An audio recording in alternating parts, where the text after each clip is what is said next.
Rama do kishte dashur me vrap ti këte, edhe unë jam dakord që Rama nuk i lejonte edhe që t'i shpëtojnë këto, ka qenë një ndjekës i rregullt i Davosit, bile dhe një inspirus, se dihet që një nga njerëzit që ka promovuar Davosin është familja e tij e Sorosit, kur në 2013, po në bani mend, ka qenë fjalimi i Sorosit që tha, nuk është ndonjë problem, kanabisi ju takon edhe njerëzve dhe qeverit t'i kultivojnë. Ky e ktheu në projekt politik, do me thënë ky është jo vetëm ndjekës i Davosit, po dhe zbatuesi atyre porosive.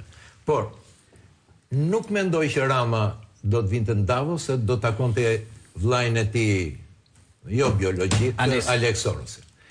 Është i shantazhuar nga ata, sepse ata e kanë rritur, i kanë dhënë pushtet, e kanë detyruar Blinkenit të vinë në Shqipëri të bëj të pa justifikueshme, për në një rast kur ky është kapur me letra në dorë si njeri që ka manipuluar dhe ka dashur të korruptoj antar të lartë të qeverisë amerikane, siç ka qenë McGonigal, shefi i kundërzbulimit të FBI, e gjitha këto e kanë mbrojtur deri në pakufi.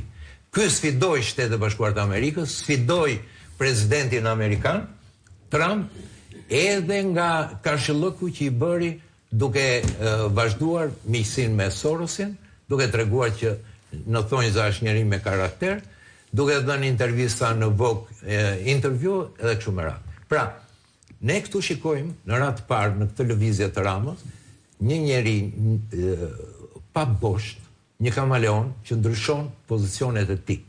Domethënë, po të shikosh të gjithë kontekstin e deri tanishëm, Rama ju ka shërbyer europianëve si elementi anti-Trump për ato gjëra që europianët nuk kanë guxuar t'i thonin. Dhe ku ka qenë kjo? Ka qenë konferencën e Romës me Meloni?